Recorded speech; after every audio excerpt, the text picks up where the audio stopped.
When I mention colleges and universities, there's one that comes to my mind as being at the top, the most prestigious and respected of them all. Some of you may be picturing Yale, Stanford, MIT, Oxford, and you may very well be right. I don't know which university is best. I'm sure it's different for different students, but the one I picture as the best is Harvard, and I'm guessing many others do too. When I type in top universities into Google, the first result is Harvard. There's various sources that rank all the universities differently, but Harvard always seems to find its way toward the top of the list. I hope we can all agree that Harvard University is at least one of the top universities in the world. But I can't help wondering, how did this happen? How did they achieve this status? If I were to go start a university, somehow I think it might be a little less respected than Harvard. And of course, it's a complicated answer that's affected by numerous factors. But a big part of it is their financial situation. It's fantastic. They're so prestigious that they're able to charge ridiculous tuitions, and that's how they have so much money, right? Actually, that's not true at all. I mean, it is true, they are prestigious and do charge ridiculous tuitions, but that's not how they achieve their fantastic financial condition. They actually did it through their endowment. Now, let me explain what an endowment is. There's people out there that really believe in Harvard. They think it's a great school and want to see it succeed and maintain or even grow its reputation. So they donate money to the university. Harvard takes this money and invests it. Ideally, they earn interest on this money. That's basically what an endowment is, the combination of money donated and the interest earned. When people donate money, they commonly give restrictions of what it's to be used for. Maybe it could only be used toward the library, or maybe Harvard has to keep the principal invested and only spend the interest. So keep in mind, this endowment isn't just a large pool of money that can be accessed at any time for anything.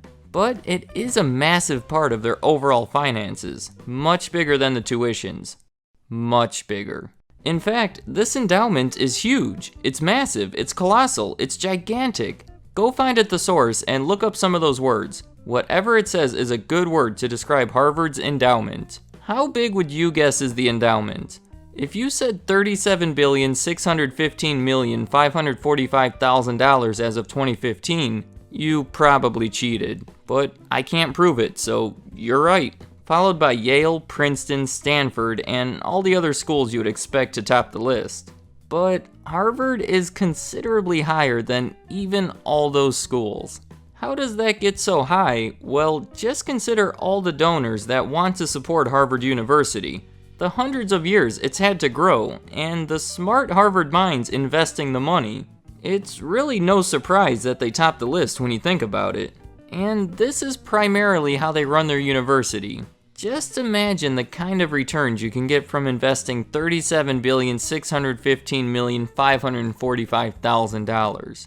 They have good and bad years. They even had a pretty big hit a few years ago when the economy went bad, but it's been generally growing, which this brings up more issues for the school. One is that they are indeed dependent on this endowment, now more than ever, and the endowment is dependent on the economy in general. It's dependent on factors that are out of their hands, which puts them at risk. It's just something to keep in mind. When the economy struggles, so does Harvard. The other issue is that Harvard is classified as a nonprofit school, yet they're pulling in millions if not billions of dollars each year. Sorta sounds like they're earning a profit, but as a nonprofit, they're getting a ton of tax breaks. Many people view this as an issue and feel there should be certain taxes paid. The endowment is meant to fund certain things and be there as a security, something to keep the university stable if things go bad. But there's a group of people that feels like they're using their endowment to help grow their endowment, rather than for the intended reasons. Plus, these kind of tax rules just help the rich get richer. Harvard is already at the top, and they're growing in a way that smaller schools can't compete with. It's an interesting issue. Let me know in the comments what you think. Should there be taxes on this money or not? But this tremendous endowment does allow the university to, well, be great. It can afford the best professors, equipment, whatever makes a university great, they can afford to make it happen. And they are making it happen to a degree that tuitions alone just can't. They're even able to provide financial aid in a way that makes the school affordable to a wider range of people. According to their website, Harvard is way cheaper than I would have ever even dreamed. This is from their website. More than 50% of their students receive financial aid. 100% can graduate debt-free. And over 20% of students' families pay nothing. From this page, you can click on a link to what they call the net price calculator. It's an estimate of how much you would have to pay if you attended Harvard. And for the families that aren't rich, I think you'll find it's extremely affordable. Here's an example. I'll say I'm a US citizen from California, a place that's very far from Harvard. One child in the family in college, and 4 people in the family. Just say income $75,000 with no major assets. It estimates my scholarship to be over $63,000, and my cost would be less than $7,000. And even that's broken down in a fair way. And when I lower the income, it just keeps getting better for me. According to this net price calculator, you can go to Harvard for a price that's comparable, if not cheaper, than most colleges. And just a couple more stats from Harvard that support that. The amount that parents making less than $65,000 are expected to contribute is 0.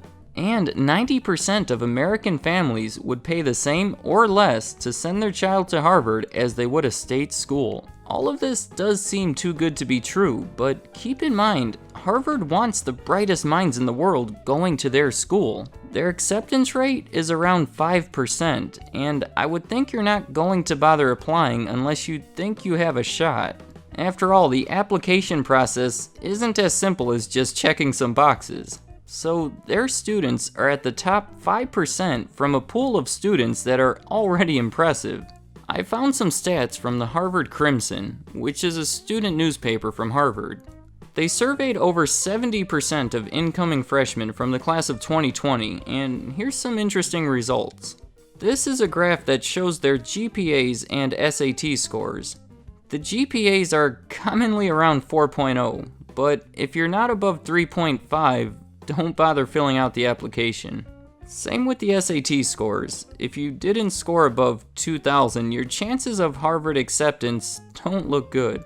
And how is Harvard able to attract all these fantastic minds? They offer the best facilities at a reasonable price that has all cycled into building their strong reputation. Even when paying in full, it's well worth the price.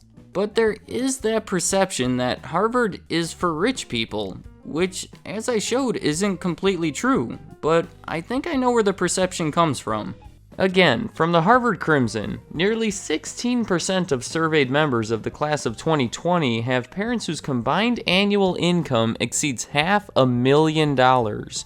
And in comparison, about 15% of the surveyed members have parents whose combined annual income totals below $40,000. So for this year's survey, there were more students whose parents made over $500,000 than students whose families made less than $40,000. So yes, though it's affordable to the lower and middle class, it's filled with a bunch of rich kids. And why is that? Well, the first thing that comes to my mind is that richer families seem to value education more and would be more likely to score high on SATs and even apply to the school, which I'm sure is a part of it. But look at this, only 16% are first-generation students. A Harvard graduate is likely to have a high income, which I think explains the high family income of most of the students.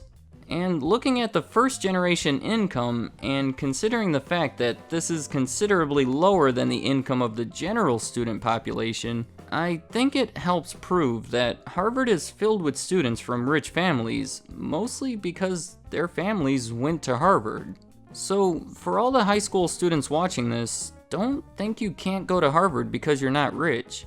If you're pulling off anywhere near these SAT scores and GPA and all other things they want from their students, don't rule Harvard out. They want you there and have their endowment to help make it happen. Honestly, above all else, I would want to go there simply so I can say I went to Harvard. It's just cool saying that. And that's the giant cycle that keeps Harvard on top. They've built up this impressive endowment through donations that were received in part from a rich history and their reputation, which they invest to keep generating money that allows them to provide incredible facilities, which along with their reputation attract bright students, which helps further build their reputation, which helps further build their endowment. It just keeps building on itself. Oh, and plus, Facebook was invented there. That's a plus.